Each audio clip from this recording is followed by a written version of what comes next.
Bonsoir et bienvenue à tous dans ce journal au sommaire de l'actualité. Prière et recueillement en attendant la résurrection de Jésus-Christ dimanche. Ce vendredi saint, les chrétiens du monde entier se souviennent de la souffrance du Sauveur jusqu'à sa crucifixion. Les hommes de Dieu appellent à l'amour et au pardon.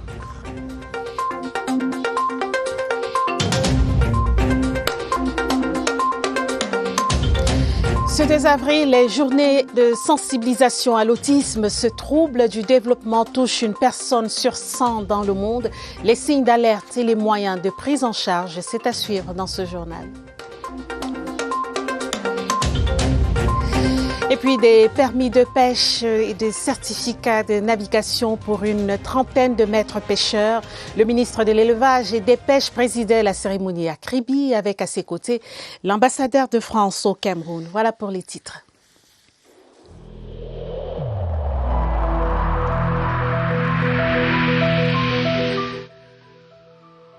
Malgré nos efforts, le Covid-19 a endeuillé de nombreuses familles et provoqué de graves difficultés dans le fonctionnement de notre économie et de notre société.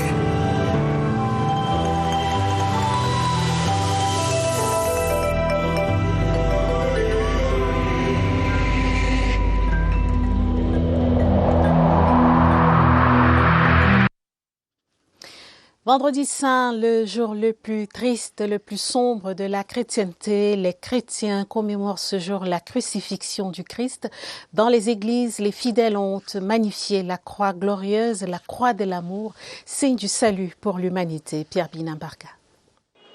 Ce vendredi saint est une manifestation de Jésus à la paroisse Sainte-Thérèse de l'Enfant Jésus d'Onkoloudou, une banlieue de Yaoundé.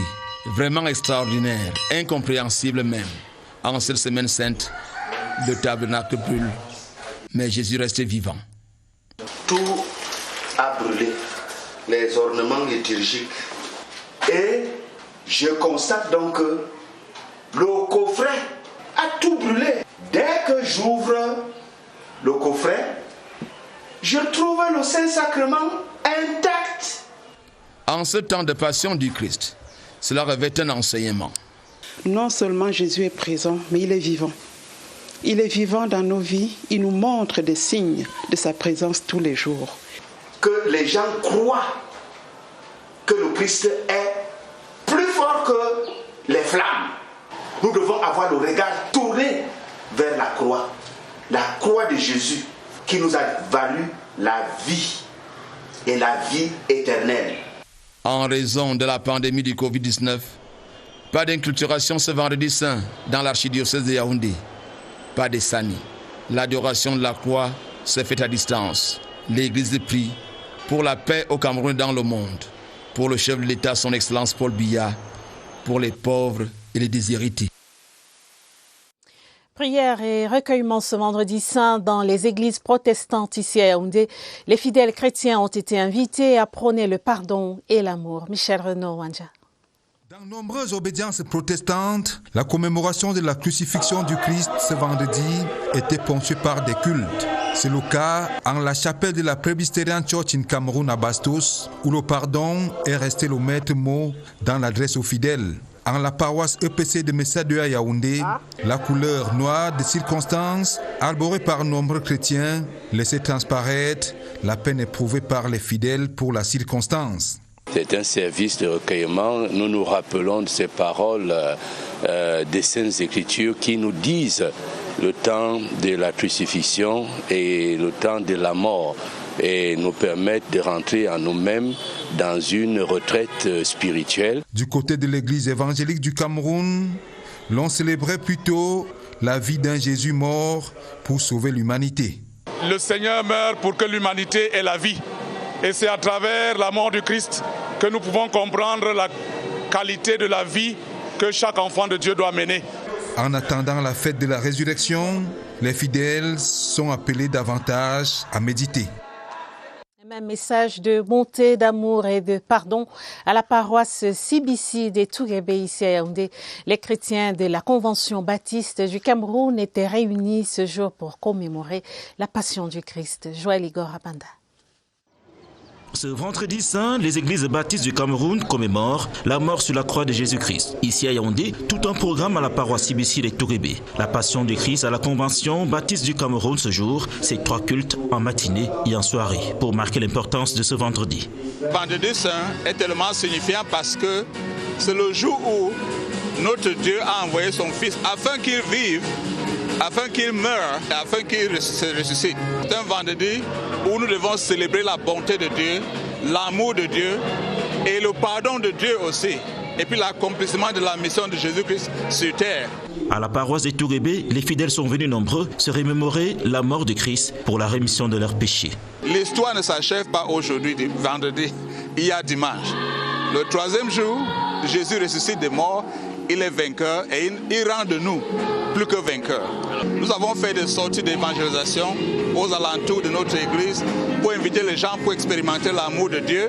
Et chaque soir, nous avions des prédications de 17h à 19h. Et hier, nous avons eu la Sainte Seine. Pour la Convention baptiste du Cameroun, le Christ qui meurt sur la croix un vendredi va ressusciter 3 jours après, le dimanche, jour de la Pâque. Et c'est la célébration de la victoire, de la vie sur la mort pour ces chrétiens. Foi, prière et pénitence pour marquer la commémoration du Vendredi Saint à Bamenda dans le nord-ouest. Dans les lieux de culte, les chrétiens ont saisi l'occasion de cette célébration sainte pour implorer une fois de plus le retour de la paix dans cette région. Emmanuel Kolokou à Bamenda. Cameroun Baptist Convention, paroisse d'Nkouen. Juste après le culte du Vendredi Saint, les jeunes sont en pleine répétition pour la célébration de la Pâque. Ils sont déterminés à élever la voix pour remercier Jésus-Christ d'avoir accepté de mourir sur la croix pour libérer l'humanité. Le vendredi 6, c'est le jour qu'on avait crucifié le Seigneur Christ. Il y a beaucoup de choses qui ne vont pas bien. Beaucoup de péchés, il y a les gens qui tuent les autres. Et ces jours, on lui glorifie parce qu'ils nous ont guéris pour tout ça. Comme ces jeunes, les chrétiens de la ville de Bamenda espèrent non seulement se réconcilier avec leur âme, mais aussi retrouver l'état de stabilité dans la région à partir de cette période de Semaine Sainte. La pénitence, la prière et beaucoup de privations sont recommandées au Vendredi Saint en guise de mortification pour élever l'âme des chrétiens qui aspirent à porter leur croix sur la route du paradis à la suite du Christ. Cap sur Bolova dans le sud où les fidèles ont été invités à pratiquer l'amour et le pardon. Monseigneur Philippe Alain Barga, évêque du diocèse des Bolova, a saisi l'occasion pour rappeler à ses ouailles l'impératif du respect des mesures barrières pour lutter contre la pandémie de coronavirus. Les précisions de Francine Koufane de CRTV Sud. Tous de noir vêtus. À la Presbyterian Church des Bolova, l'atmosphère est particulièrement lourde. L'ambiance est similaire à l'église évangélique.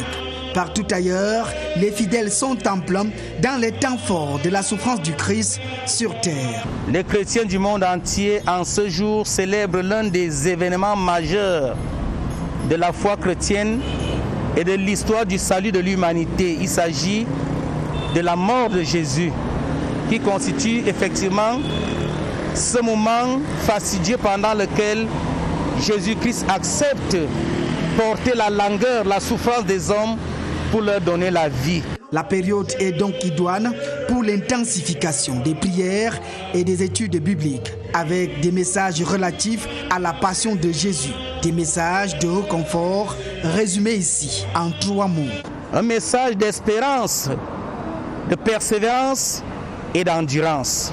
Pour préserver les vies des chrétiens à Bolova, le respect des mesures barrières n'a d'égal que la sobriété qui règne dans les différentes paroisses parcourues. Le port de masque, le lavage systématique des mains et la distanciation sociale sont de mise. Le moment est à l'élévation des prières afin de combattre aussi spirituellement la pandémie de l'heure.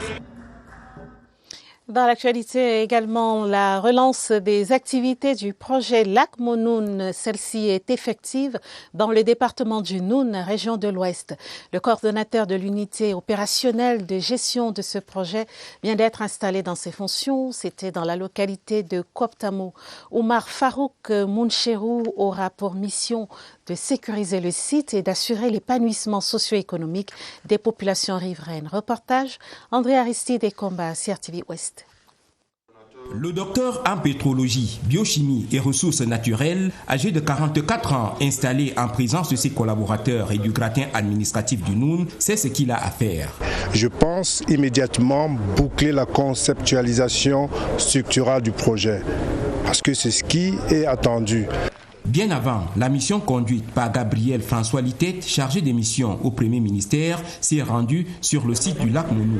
À la rencontre des populations pour échanger sur la nouvelle donne, il a insisté sur leur implication dans la sécurisation des installations vandalisées il y a quelques années. L'autorité traditionnelle s'est investie dans la purification et la sacralisation du site du projet pour éloigner les ennemis du progrès.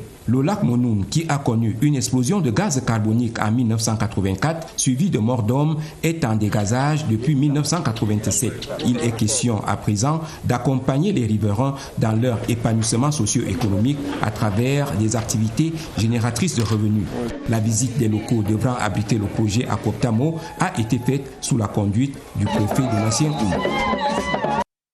Je vous le disais en titre, ce 2 avril est Journée mondiale de sensibilisation à l'autisme, ce trouble neurodéveloppemental qui réduit la capacité à communiquer et à interagir. Il touche 3 à 4 fois plus les garçons que les filles.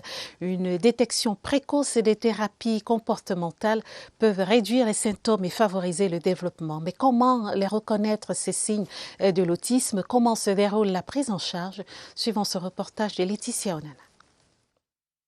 Les origines de l'autisme sont encore inconnues, mais pas les signes d'alerte qui doivent être détectés très tôt chez l'enfant avant l'âge de 3 ans. Ce trouble neurodéveloppemental touche environ 1 personne sur 100 dans le monde, selon les spécialistes qui réfutent l'idée de sorcellerie. L'autisme se manifeste par des difficultés de la communication verbale, non verbale. La personne souffrant de l'autisme aura de la difficulté à comprendre les signes comme au revoir, non. Ensuite, ils aiment aligner les choses et ils veillent à ce que cela garde la même position. Au Cameroun, comme dans la plupart des pays, la prise en charge coûteuse est multidisciplinaire. On a les problèmes de langage qui sont spécifiques aux orthophonistes, d'usage manuel, de motricité qui sont spécifiques aux psychomotriciens. Il peut y avoir des soucis de comportement, agitation qui peuvent nécessiter la consultation d'un pédopsychiatre ou bien d'un neuropédiatre. En cette journée mondiale de sensibilisation à l'autisme, le secrétaire général des Nations Unies oriente la réflexion sur l'inclusion socio-professionnelle des autistes, une thématique qui inspire la présidente fondatrice du Centre Orchidée Home. Marie-Mélanie Bell, pionnière dans ce combat au Cameroun, encourage les parents d'enfants autistes à entrevoir une éducation de qualité pour ces derniers, souvent dotés d'un quotient intellectuel élevé. Ces derniers atteints d'autisme sont très souvent stigmatisés. De nombreuses associations au Cameroun œuvrent pour sensibiliser autour de cette maladie. L'exemple de l'association Cause, basée à Douala, elle a organisé ce vendredi une conférence sur la carte nationale d'invalidité. Quelle utilité pour les autistes? Voyons ce reportage de José Gaëtan Tianga à Douala.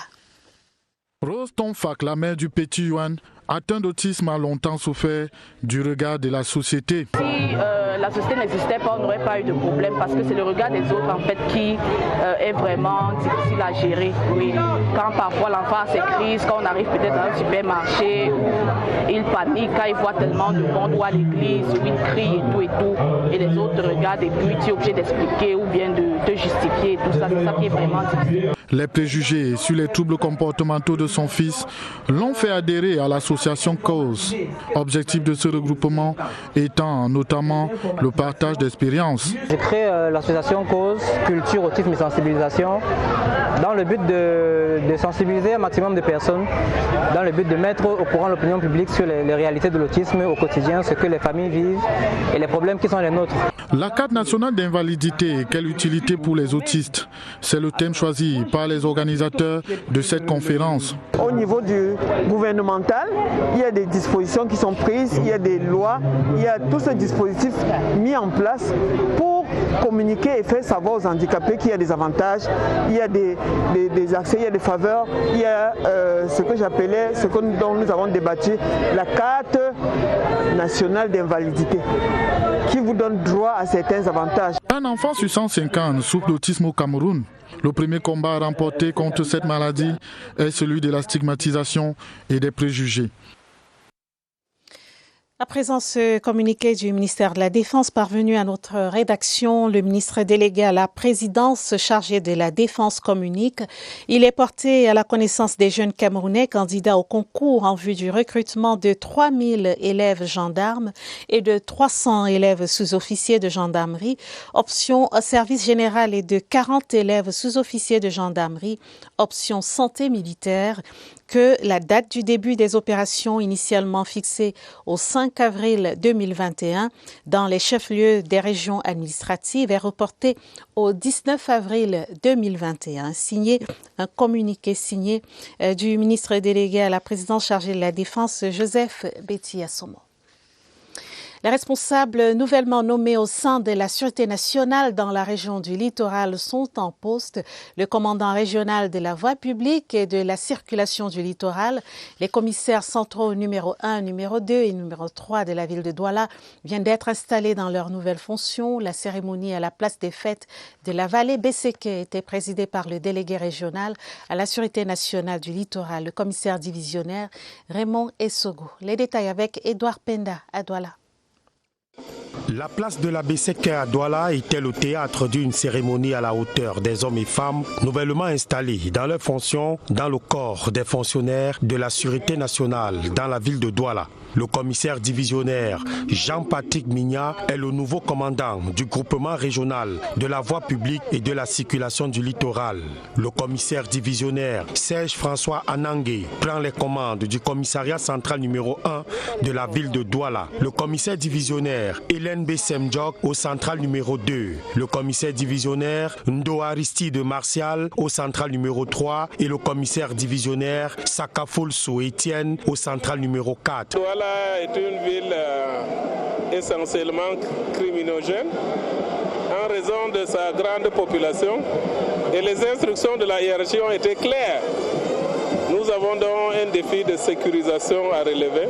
Nous allons nous mettre, nous allons mouiller le maillot afin que la fluidité du trafic soit plus que jamais une réalité dans la ville de Douala. Le patron de la police dans la région du littoral, le commissaire divisionnaire Raymond Essogo, a recommandé aux promus le respect de la hiérarchie et une bonne collaboration avec les populations afin de lutter efficacement contre la grande criminalité qui mine la capitale économique.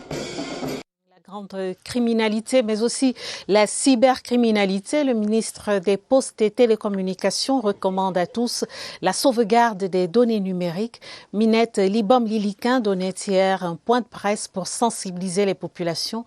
C'était à l'occasion de la Journée mondiale de la sauvegarde des données informatiques. Irène Zenafouda.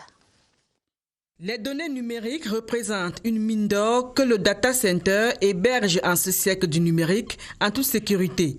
Cette source de richesse doit être préservée et jalousement conservée pour réduire la marge de manœuvre des personnes mal intentionnées qui se servent de la toile pour nuire. Cette préoccupation répond aux attentes de la Journée mondiale de la sauvegarde des données informatiques, célébrée le 31 mars et qui n'est pas passée inaperçue au Cameroun. La ministre des Postes et Télécommunications a saisi l'occasion pour être ce jeudi sous les feux de la rampe en vue de communiquer sur ce sujet délicat. À l'heure où les attaques se multiplient dans le cyberespace avec leur divulgation massive de données personnelles, il devient urgent de repenser nos habitudes en matière de traitement et de stockage des données informatiques. Devant les journalistes des divers organes de presse, l'oratrice du jour donne le ton de la sensibilisation autour de la sauvegarde des données numériques. Les données doivent être stockées sur au moins 2 supports physiques différents. Un exemplaire des données au moins doit être stocké à un emplacement différent des autres. Cette rencontre avec la presse vise donc à sensibiliser le public sur la nécessité de resserrer l'étau autour de la sécurité des données numériques pour une cause noble. Coopération franco-camerounaise dans la suite du journal d'une trentaine de maîtres pêcheurs formés dans les centres de pêche de Londi dans le sud, Bonamatumbe dans le littoral et Dibuncha dans le sud-ouest ont reçu hier jeudi à Kribi des permis de pêche, certificats de navigation et de navigabilité. Cérémonie présidée par le ministre de l'Élevage et des Pêches et des Industries animales, Dr Taiga, en présence de l'ambassadeur de France au Cameroun, Christophe Guilou. Les précisions de Saint-Luc Tchaga à Kribi. Ce sont 30 maîtres pêcheurs issus des centres de pêche de Debouja, Bonamatoupe, Londi qui ont reçu à la plage de Ngoyi et Kribi des mains des autorités leur dossier de pêche comprenant des permis de pêche, certificats de navigation. Et ils ont aussi reçu des engins de pêche et autres embarcations moteurs hors bord. À l'occasion, le ministre de l'Élevage, des Pêches et des Industries animales, Dr Taiga, a précisé que cette initiative du gouvernement camerounais vise à développer une pêche responsable et durable à travers le programme AFOP et avec l'appui des partenaires au développement. Qu'ils soient des exemples parce que s'ils réussissent, c'est sûrement d'autres jeunes qui viendront à l'activité. C'est ce message de responsabilité, ce message de travail bien fait, ce message d'engagement qui est le message du gouvernement. Présent à la cérémonie, l'ambassadeur de France au Cameroun, Christophe Guilou, a promis aux autorités camerounaises l'accompagnement de la France pour développer le monde rural et accroître le nombre de pêcheurs nationaux qualifiés. Les Camerounais profitent des richesses qui sont les leurs et se professionnalisent, arrivent à bien gérer la ressource en pêche. Au nom de populations locales, le maire de la ville, Guy-Emmanuel Sabikanda, a émis le vœu de voir plusieurs jeunes de l'océan bénéficier de formations et soutien dans le secteur.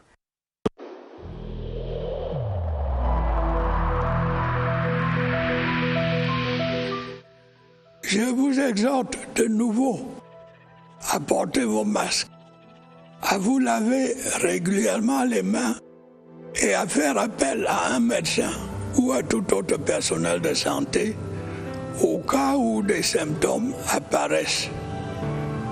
C'est le seul moyen de préserver les vies et de freiner la propagation du virus.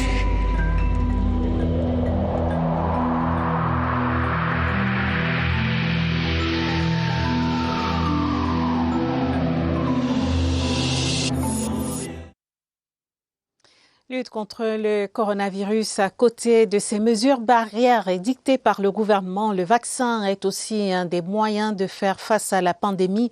Une véritable source d'espoir pour les 7 milliards d'habitants sur la Terre. Où en est le Cameroun? Retrouvons Évariste Yenga et son invité, le docteur Chokfe Shalom, au Centre des opérations des urgences de santé publique ici à Yaoundé. Bonsoir, Évariste.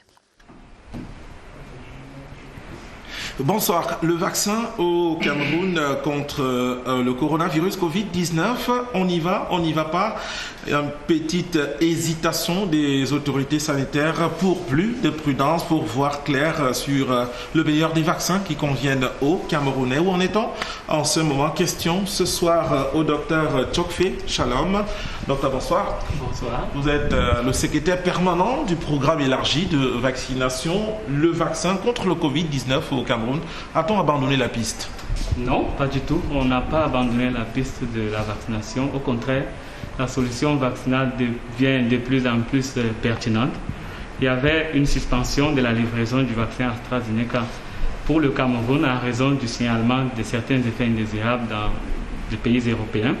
Mais à la suite de la déclaration de l'Agence européenne des médicaments et de l'Organisation mondiale de la santé, qui n'a pas trouvé de lien entre ces effets et la vaccination, la livraison du Cameroun pourra reprendre, ce qui permettra au Cameroun d'avoir des doses de vaccins disponibles pour les personnes éligibles qui voudront bien se protéger.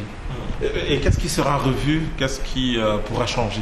Notre plan avait prévu une certaine flexibilité dans le choix du vaccin, dans le choix de groupes cibles à vacciner. Ce qui est à revoir, il n'y en a pas substantiellement, mais nous avons trouvé qu'il était pertinent pour le Cameroun de disposer des doses de plusieurs fabricants différents pour plus de flexibilité dans le choix pour les personnes à vacciner. Voilà qu'on est fixé grâce à vous. Merci, docteur Shalom, d'avoir accepté notre invitation. C'était le secrétaire permanent du programme élargi de vaccination. Vous l'avez entendu, le vaccin, la solution vaccinale au Cameroun, la piste n'a pas été abandonné. On a juste revu une ou deux petites choses. Merci beaucoup, Évariste. On vous retrouve demain au Centre des urgences de santé publique ici à Yaoundé. Les femmes chefs traditionnelles du Sud déterminées à œuvrer pour le bien-être de leur population, elles étaient réunies récemment à Yaoundé dans le cadre de leur Assemblée générale. Les travaux étaient présidés par Sa Majesté Ntiam Majoli, présidente régionale de l'Association des chefs traditionnels du Sud. Les détails avec Pierre Binambarka. Elles sont femmes, elles sont chefs traditionnels, elles sont en assemblée générale ici à Yaoundé. Elles sont parties de la vallée du Ntem, du Djaïlobo, de l'océan de l'Anvila, pour asseoir les stratégies de gouvernance du pouvoir traditionnel dans la région du Sud. Plusieurs n'acceptent pas le fait qu'une femme soit à la tête du village comme chef. C'est un problème majeur.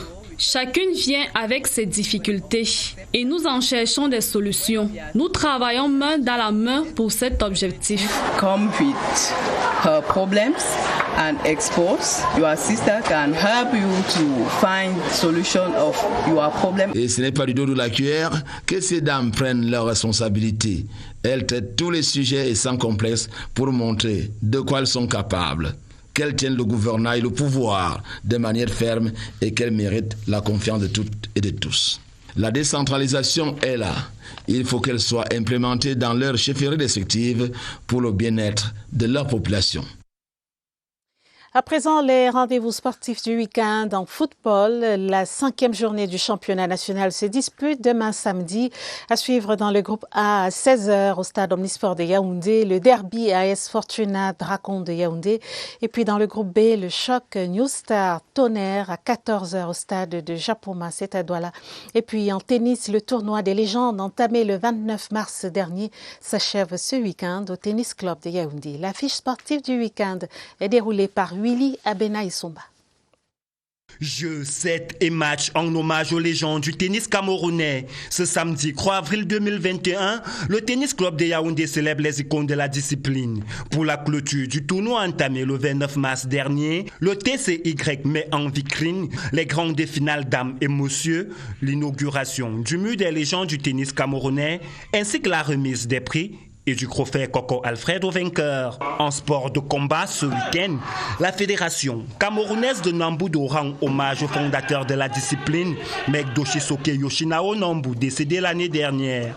La cérémonie d'hommage est prévue ce 3 avril 2021 au Palais polyvalent des sports de Yaoundé. Ce sera en présence du ministre des Sports et de l'Éducation physique. Et en football, la 5e journée du championnat national professionnel livre son verdict ce samedi 3 avril 2021. 9 matchs sont inscrits au menu. À suivre dans le groupe A au stade Omnisport de Fandena, les duels Eding Sport Fovo à 14h et AS Fortuna Dragon à 16h. Dans le groupe B, le canon sportif de Yaoundé affronte la Panthère d'Undé à 14h05 de la CAF de Mbankomo. Du côté de Japoma, New Star est face à Tonnerre à 14h et Ask affronte Colombe 1 heure plus tard. Et c'est la fin de ce journal, une édition préparée avec la collaboration de Sidoine Monkam, Mariam Mazou et Salomé Ntamaona. Prochain rendez-vous avec l'information à minuit. Merci de votre aimable attention. Restez en compagnie des programmes de la CRTV. À demain. Bonsoir.